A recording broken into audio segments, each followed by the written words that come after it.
Welcome to Adventures in Producing. My name is Wendy Mitchell. I'm a film journalist and film festival consultant. And I do this series because I think producers are amazing. They never get enough credit.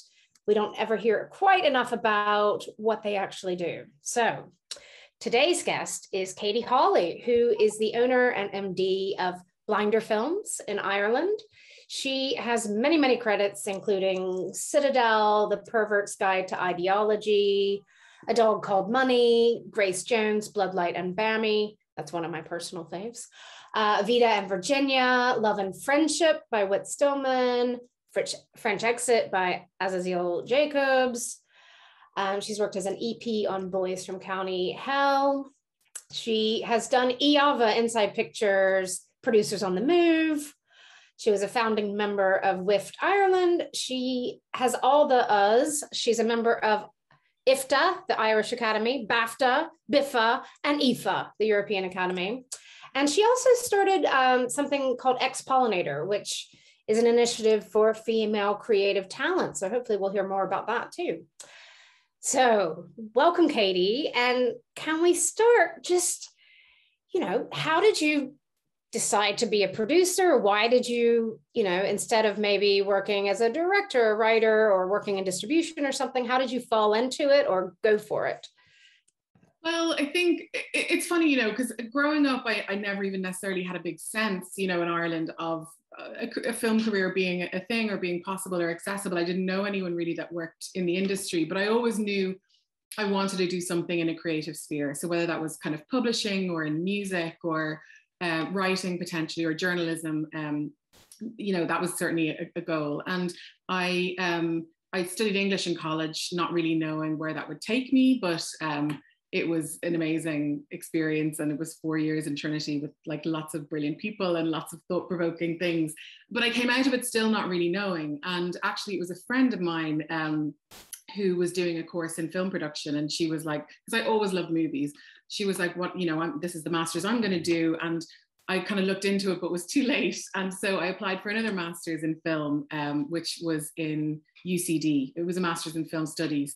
And I applied and got onto that course. And I suppose that was the first time where it started feeling like this is potentially, a career path for me. It was mostly kind of, academic. So we were like watching loads of different genres of movies. It was just amazing to spend your days going into Italian neorealism and Westerns of the 70s, and it felt very indulgent. But we did have a couple of production modules that we made short films through. And I think it was kind of naturally during the making of those shorts, which are hopefully buried somewhere because they weren't super good, but, kind of seeing like, this is the perfect marriage of everything that I love, because it's visual, it's about story, there's music, but there is also this kind of business organizational side, which I think I already had, I had a capacity for. And that was the moment, I suppose, that I was like, this is maybe something that I can do viably as a career. Now how do I figure out how I do it? And did it feel like in Ireland at that time that it could be a viable career, that you weren't going to have to move to LA or London or something? I think when I started doing my research, then I kind of was like, these are the companies. And, I had the head of studies at the course, Leon, was very helpful in kind of suggesting some names and giving a couple of references. But I think I still didn't really know, even at that stage, I guess, what a, producer at that level did. I just knew that I really loved it. I loved being in the process of kind of making things and helping things, make things happen, and supporting creative people and their visions. I found it really kind of exciting and satisfying. And so I think I just kind of like went with it without any really solid goals in mind about where it might take me. That's the best thing to do in life, is just go for it. Did you start working in professional shorts, or did you do, when I say professional shorts, not student shorts, did you work in TV, or how did you sort of then really go for it? Yeah, so I ended up getting a week work experience. I literally sent out my CV to a bunch of different places. And I think I was just really lucky in my timing, because there was a Screen Training Ireland course that was happening like a few weeks after I sent out the letter. So it meant that most of the development people that were working in the offices were going on this course. And so I ended up getting calls from a couple of companies saying, can you fill in for a week and then we'll see. And the company that I decided to to work with was Treasure, Rob Walpole's company, Rob Walpole and Paddy Burdock at the time. And after that week, I got on really well with them. They had a production that was starting. It was an animation called Ape, a 26-minute stop motion animation that they were making in this old church that they converted into an animation studio. And I went and worked as production coordinator on that for 6 months. And following that, I joined their company as the kind of office manager, and then kind of moved into development a bit and production executive, and was there for 4.5 years. Great. And it was that at the point you sort of stake out on your own, or did you join Blinder? So those 4.5 years, I mean, in that time, I was kind of like, I did a couple of shorts, not in the company because they weren't doing shorts and didn't make sense for them to, though they were very supportive of me doing that. But I suppose it came to a point where I felt like it's a tricky thing when you come into a company as one thing and as inexperienced, making the step, particularly when it's a small company, to then becoming a producer within that company. So I suppose I knew like, there's maybe a bit of a ceiling here. I need to look around if I want to kind of assume a different position. And so I kind of was having chats with a few people, and through a friend and colleague, Rebecca O'Flanagan, she actually knew that Ciaran Walsh and Richie Smith, who were two directors, were looking to find someone to help them. They just set up a production company, and that was Blinder. Cool. And then your first feature as lead producer was 100 Mornings, is that right? Yes. And was that through the banner of Blinder, or was that just you? That was? No, okay. No, that was, exactly. So when I started in Blinder, we, started developing a slate, and the first feature to come out of that was 100 Mornings. And I'm going to apologize for any Irish names I mispronounce, but this is early Domhnall Gleeson. Amazing. It's back in 2009. Is that right? No, actually, that's Sensation. Oh, sorry. That's okay, no problem. 100 Mornings was, but you're right. Sensation was Domhnall Gleeson's first leading role. Okay. Yes, and that was Tom Hall's film. I actually was like, the way I got to do both those movies was there was an initiative that Screen Ireland, I mean, I have to say one of the things about my career that I'm really thankful for is there's been incredible amounts of support and training, which which have really kind of helped me develop. And one of those was this scheme called Catalyst, which they set up for low budget filmmakers. And they had 2 weekends of kind of networking basically to get people together and teams together. And I ended up getting attached to 100 Mornings, which came out of that and was made under this low budget scheme. But I also met Tom Hall there, who was the writer and director of Sensation. Oh, great. Okay. So I was wrong, but it leads back together very nicely. Thank you for saving me. So tell us about 100 Mornings and what that was, and how did it feel like you were jumping off the deep end? You know what? I think I definitely felt like, oh my God, I'm the least experienced person here. It's a funny thing as a producer, when you're early in your career, you tend to work with crew who've been on so many sets. And I found the set quite because also as a producer, you don't necessarily have a specific job. So, so it's a bit like, doing everything and kind of learning lots. But I had an amazing first assistant director and a brilliant production manager who helped. And it also really helped that I suppose we'd conceived of the script with the budget in mind. So actually it was four cast, mainly one location. We weren't doing a lot of kind of moving around. And, we had brilliant crew who were all stepping up. It was also, that was actually Citadel first feature as a director of photography too. And we shot for 20 days. And because of our location, it was quite close to where my family lives. So I often stayed with them, and they saw me from having been a teenager, staying in bed till noon, leaving at dawn and not coming back till late. But it was actually a really special film because we were editing as we went, and we were, the schedule was always tricky. So, it was being really in there with the director, kind of creatively trying to figure out the film and if we could make cuts and where we were going. It was a very special one. And I'm going to jump around because you've got too many films to do, everyone. But I was looking at 2012, and two films that came out then that probably started earlier were Ciaran Foy's Citadel, and then, of course, Sophie Fiennes' documentary, Pervert's Guide to Ideology. And I think I remember maybe meeting you or hearing about you around this time. Can you tell us a bit about those films? What was Citadel like?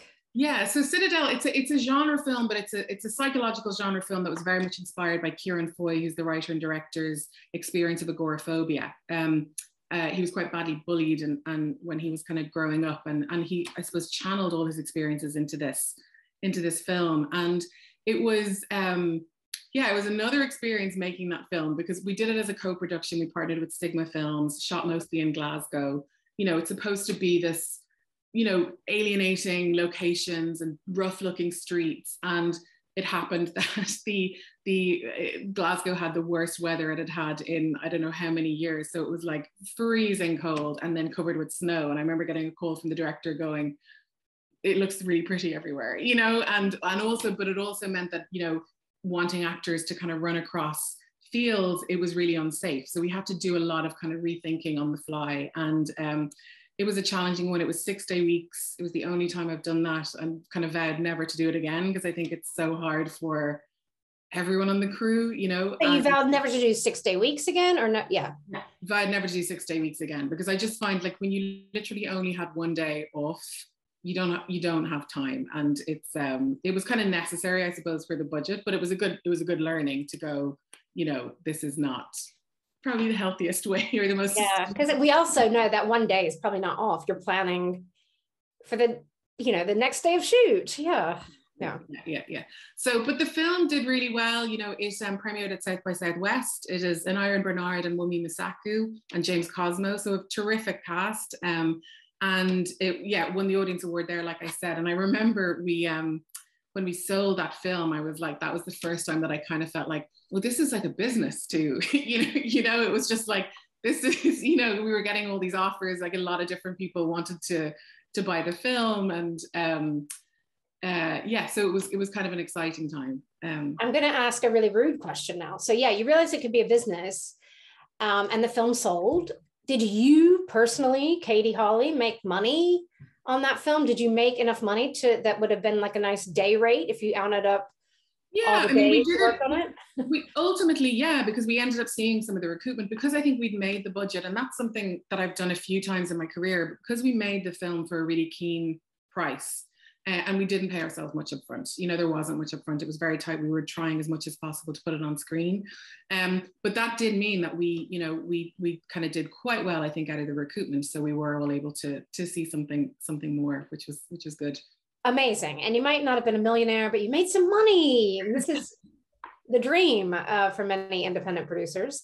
So how did you meet Sophie Fiennes, and how did that great film come about? Yeah, thank you. She's amazing, Sophie, and I'm really like just so delighted that I kind of now have an ongoing collaboration with her. But I was first introduced to her, and I suppose this is the thing, that there's so much, you know, relationships and networking is just such an important part of the business. But I was introduced to her in Cannes by Rosa Bosch, who I had met through doing IAVE and then having her help out as a kind of publicity mentor on 100 Mornings.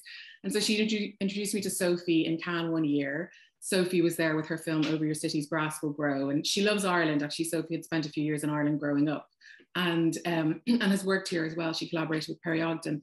And we met and we really hit it off. And she had wanted to find a partner for the second Pervert's Guide. And so we started talking, and I kind of brought in one of the people from the film board who was also there, and we managed to kind of find a way to put the film together.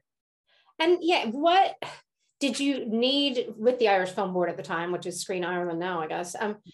Did you need a big Irish component to get that funding, or how did that qualify? Yeah, because Sophie isn't Irish, and obviously Slavoj isn't Irish, it certainly, you know, they could see that it was a great opportunity for me. Obviously, Sophie had a film in Cannes, but there was also actually a big Irish component, because what we did was, if you know the film, there's these set bills basically, and we placed Slavoj in the sets.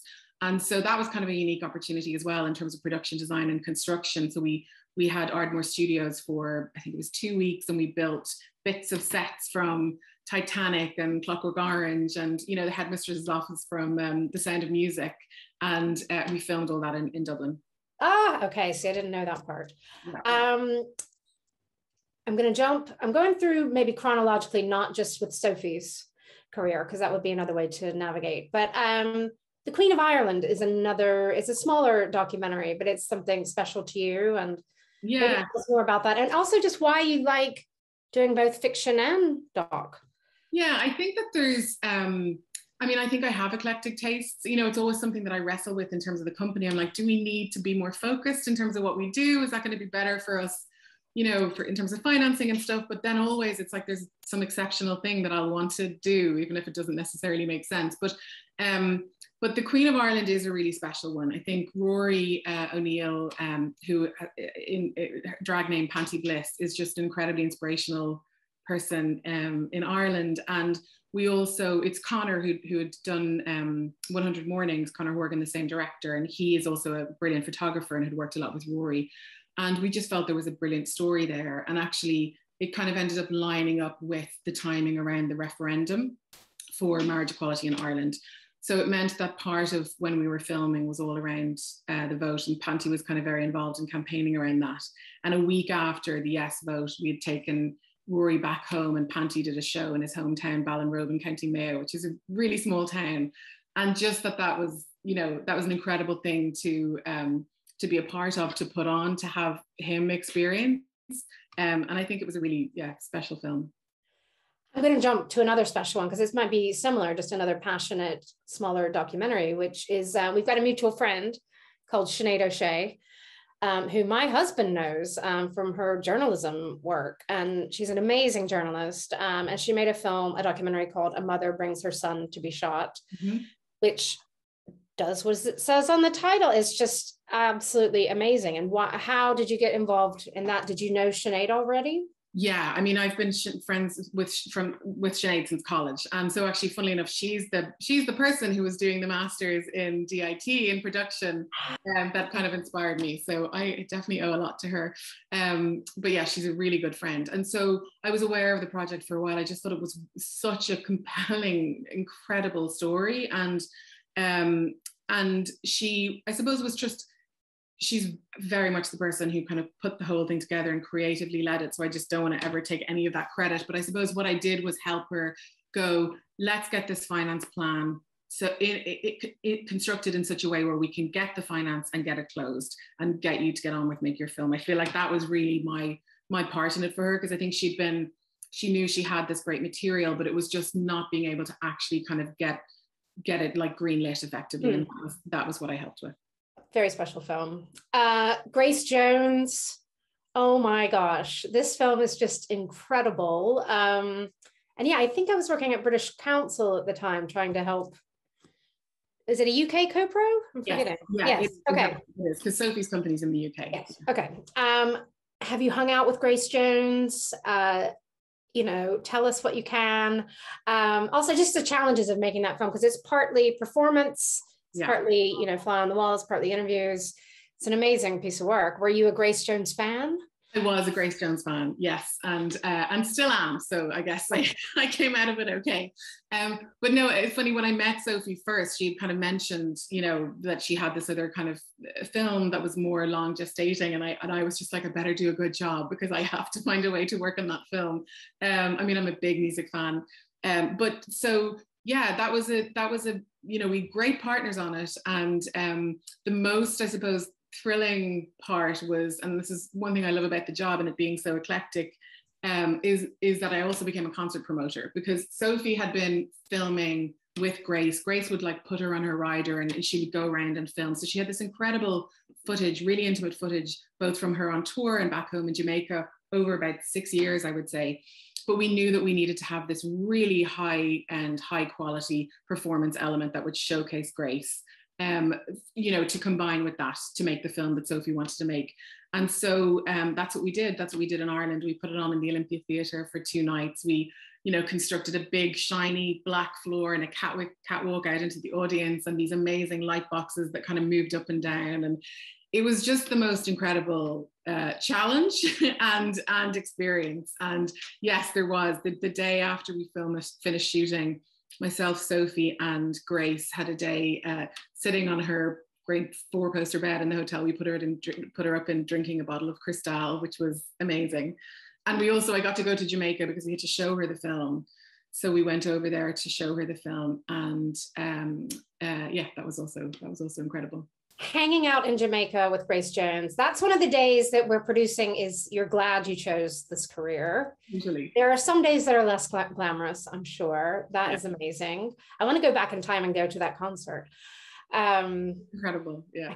I can watch it though, can't I? Yes. Yes, exactly. Magic of film. Another pivotal film to me in your career is Love and Friendship with Whit Stillman. And how did you come to be involved in that one? Yeah, so I and it was absolutely pivotal for me. I think there's lots of new learning in it, and also I think it put me on the map with so many different buyers, distributors, financiers, and people who kind of turned us down, and then afterwards were like, oh my God, we so messed up on that one. We made such a bad call. But Whit had been wanting to make this film for quite a while. He'd been looking in the UK, and he was he'd come off doing a couple of studio pictures, and he didn't want to do something with what he felt was an inflated budget that wouldn't make its money back, because he felt he really wanted to do something that was successful for the partners involved, and that would kind of help him, with further projects.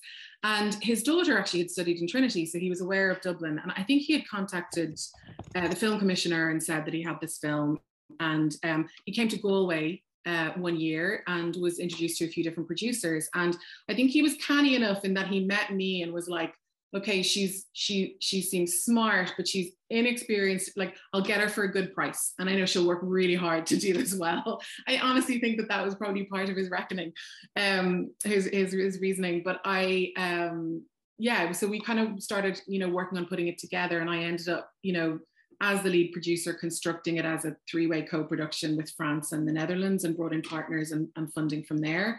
And then we brought in equity from the US, and obviously Whit has brilliant talent relationships, so we were able to kind of bring them on board. But it was amazing also working with him, because to see someone, I think I probably have a real reverence for like writing and creators, and Whit would just, rewrite scenes or come up with things, and you'd see him in the AD truck, writing this thing that would just be absolutely hilarious. I remember there was one morning I was, you get kind of brain fried, when you're producing and you're doing very long days, and we'd been talking about a scene or something, and I said, oh yeah, the 12 commandments. And he just like looked at me and was like, are you kidding? And I was like, oh, of course, I mean the 10. And he burst out laughing, and then he was like, can I use that? And I was like, yeah, okay. And then like 2 weeks later, this scene with Tom Bennett comes in where he's talking about, and he's like the fool character in the movie, talking about the 12 commandments. So it has a special place in my heart for that too. Wow. So, I mean, was that the biggest budget you had worked with at that time, or just the biggest sort of patchwork of production is pretty big? Yeah, it was. The funny thing is, it still wasn't a particularly big budget. Again, we, even including Whit, we deferred. We did it very keenly for a period film in particular. And he was like, I'm not going to do loads of exteriors. I'm not going to have loads of extras. So, but it was the biggest budget thing I had worked on to that stage. Yes. Yeah. And another highlight is probably Vita and Virginia. Really cool period lesbian romance, directed by Chanya Button. Had you worked on Chanya's debut, or how did Vita and Virginia happen? No, I hadn't actually, and I'm working with her hopefully on her next thing. But she came through it was through the producers actually, Evangelo Cusis at Mirror Productions. He was introduced to me, and I read the script, and I just, I kind of loved the story. I think Gemma was attached at that stage as well. Obviously I had experience in period, and I felt like this, this could work really well. And protagonists were also on board who had done Love and Friendship. So there was a lot of kind of, of those elements in place. Again, I'm skipping many films. Extraordinary was a sort of another sort of genre-y Irish film again. Yeah, though it's weird because I think we almost call it like, we see it more as like it's definitely a comedy, but it's also like a romance. It's a weird romance between these two very awkward people, but also kind of Ghostbusters meets Father Ted. Hey, put that on the poster. I'm there. How is it sort of juggling those sort of bigger international co-pros with something that might just be Irish? I think it's, honestly, and it's one thing I've been thinking about a lot, because we've been doing a lot. I have done a lot of co-productions, and I do love doing them. But when it takes time away from being able to like spend it with talent and developing stuff that's more close, I suppose, in terms of having been the whole way through the development process, you know, my heart would be more in that space. So Extraordinary was something I'd been aware of Mike and Enda. I kind of knew them a bit, but also just knew how brilliant they were. You know, they'd done a lot of commercials, but they'd done a couple of brilliant short films. And they'd approached us with an idea. And I had been like, look, that's brilliant and mental, but it's too big for your first film. So if you can come up with something else. And they came back with the idea for Extraordinary. And it had Maeve Higgins attached. And Maeve is just a national treasure. She's hilarious. And it was a hard one to put together. Again, it was one that, because it's a comedy, because it was their first feature film, you know, there was a lot in the market who loved the film. We brought it to Frontiers in Montreal. But people were like, this is kind of execution dependent. So it was a struggle and it was a stretch. But I think it really paid off. You know, it was tricky with the pandemic in terms of our release because it came out in the US on the 6th of March, 2020. So in terms of the theatrical, you know, that got curtailed. But, you know, it's made some great sales. And the most exciting thing with it is we've partnered with Animal Pictures, which is Maya Rudolph and Natasha Leone's company, on a spin-off for TBS. And the guys are working on the pilot for that at the moment. So, yeah, hopefully it'll have another life on TV. Oh, great. That's really good. And what about French Exit? This is another sort of bigger co-pro, Azazel Jacobs, you know, cast including Michelle Pfeiffer. I sort of lost track. Did that one come out before COVID or what? No, we were finishing it through COVID. So it was the one, because when COVID hit, that was literally just it wrapped at Christmas time, let's say. So we were kind of just into post-production. And the plan was always, it shot in Montreal and Paris. And then we were going to do all the post-production in Ireland. And it was a gift, you know, to get that project to come to me. I actually I did a panel during the week with the Canadian producers, and yeah, it was just nice revisiting it. But they had kind of come to me because they wanted to structure it with Ireland as a co-pro, so we could kind of have European elements and they could help maximize their telefilm. But it was, you know, an amazing script. Obviously, Michelle Pfeiffer and Lucas Hedges, like, it's just an incredible cast. And I'd read the book before. I really loved the book. So it was a brilliant one to be part of. It was a challenge because when COVID struck, you know, it meant that there was even travel, you know, the people from America couldn't fly here and vice versa. So our DP and our director couldn't come over and do the post that they were meant to in Ireland. So we actually had to work through figuring out how to do that remotely, go through insurance, all of that palaver. So it kind of extended things a bit, but it was, but yeah, that was all through COVID. And it's had a US release, is that right? Yeah, Sony Classic. So that was the thing. And it was, you know, it was a good experience because on Love and Friendship, like, Amazon bought the movie, but they bought it from promo stage. They weren't on board, you know, during production. So actually it was a really cool thing on French Exit and also Mr. Malcolm's List, which we have in post at the moment, that we had studios and distributors on board from the get-go. So it just really helps, I suppose, streamline a lot of processes in terms of, you know, the marketing, the assets, the message, deliverables, all of that stuff. And the push, you know, they really help push it out there for the Golden Globes and festivals and everything. Great. You know, you just mentioned there about some people want an Irish producer or co-producer. And, you know, from the outside, it looks to me like Ireland is a pretty great place to produce. Certainly much better than if you were based in London, because you've got Euromage. I mean, you've got, you know, financial support for films in Ireland. You know, there seems to be good infrastructure. Again, this is to me.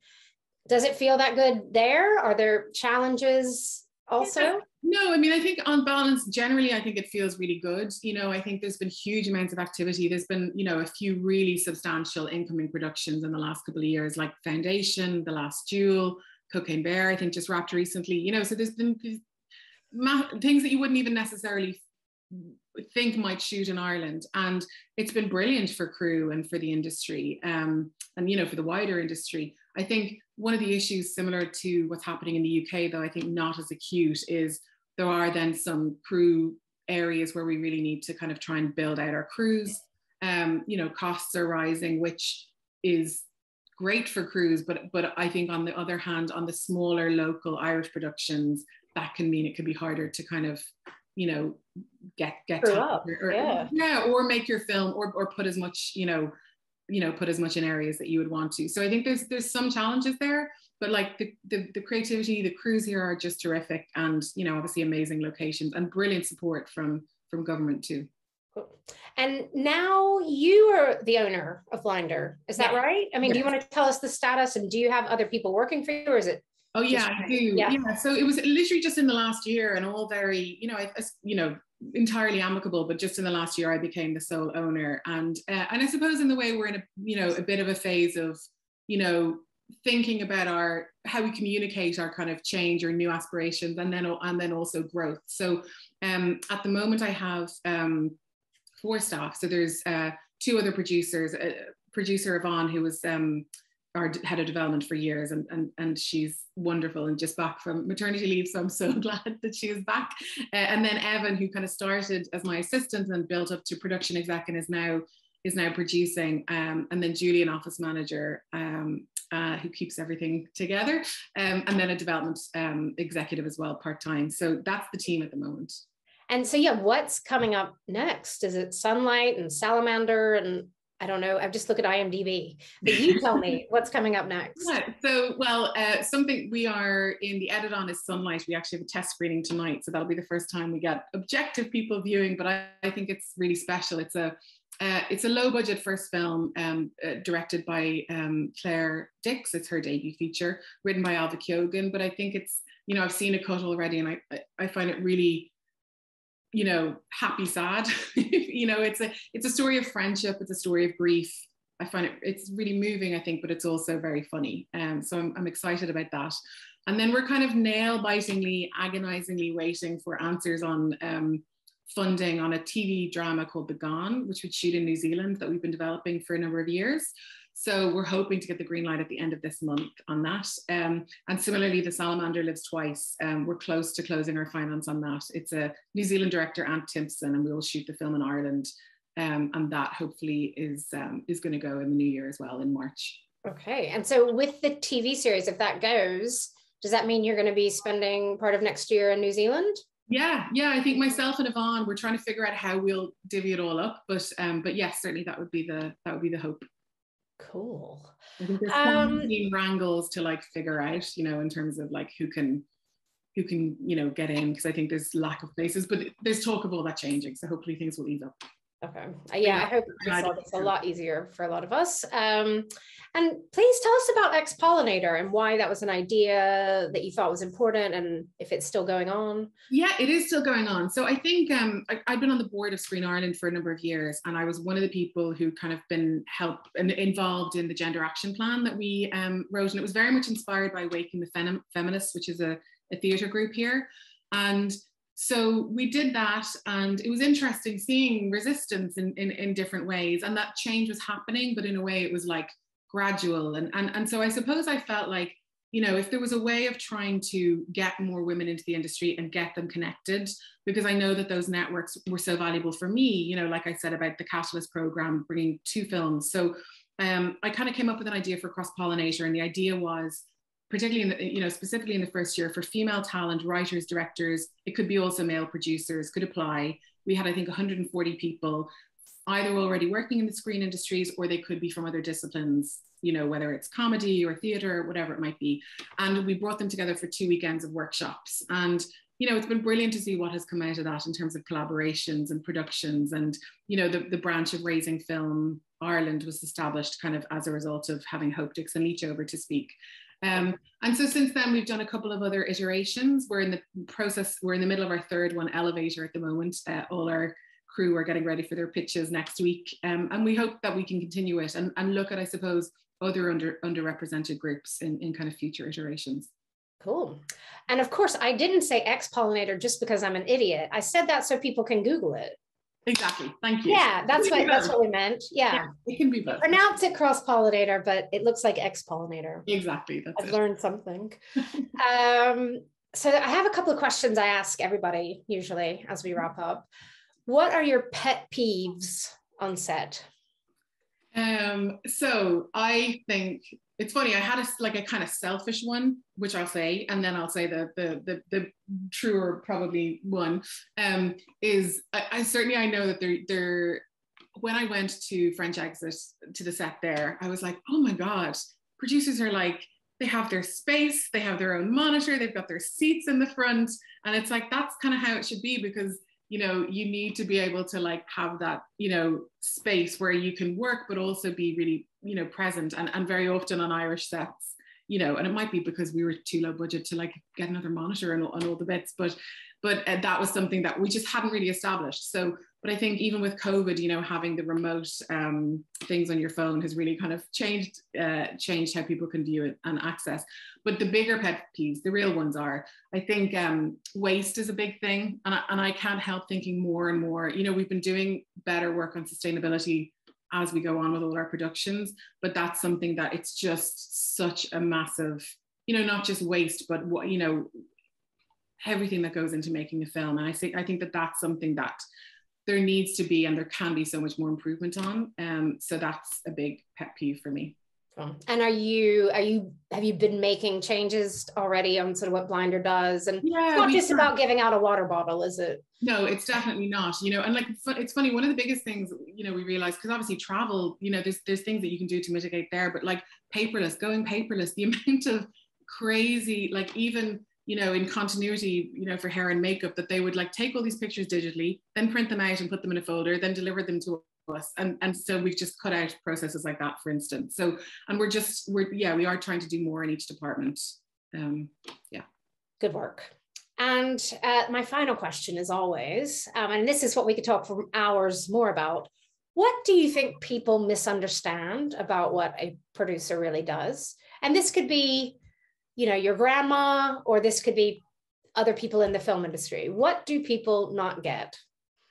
I think the main, I mean, so often you have to answer the question of what they do. And when you tell people you're literally there from the beginning, or very close to the beginning, right through to the end, you know, of a production, like you're across every single part, you're supporting the creatives, you're dealing with the crew, you're dealing with the money, you're dealing with the financiers and the distribution, you know, you're across everything. And that's something that often people are like, God, I kind of had no idea. But I think more than that, and at least for me, that producers are actually kind of really creative too, like that they can give really strong creative engagement, that they really care about the films, that it's not just about the money. Like, you know, I've seen so many producers, and they work all hours, they end up giving in their fees, and it's because they care, it's because they're excited about the work. And I think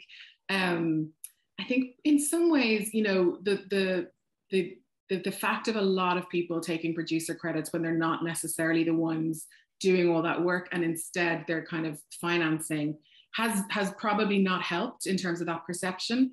And I think that there's something to be kind of said and really thought about that, particularly after, you know, the tragedies like Rust, you know, because you're like, who is the person who is ultimately responsible? Because, you know, on my sets, I feel like that's me, you know. And so I think they're probably some of the things. That was really, really beautifully said. And yeah, that's why I wanted to do this whole series of talks, I think. And people who want to hear more about that, go listen to Minette Louie's Adventures in Producing talk, because she has a lot to say about who are producers, in quotes, and who are the real producers. So Katie Hawley, you're one of the real ones without the quotes. Thank you so much for talking to us today. It's been really fascinating to hear more about all your films. And stay well and keep doing amazing work. Thank you so much. I'm going to go get a she shed now.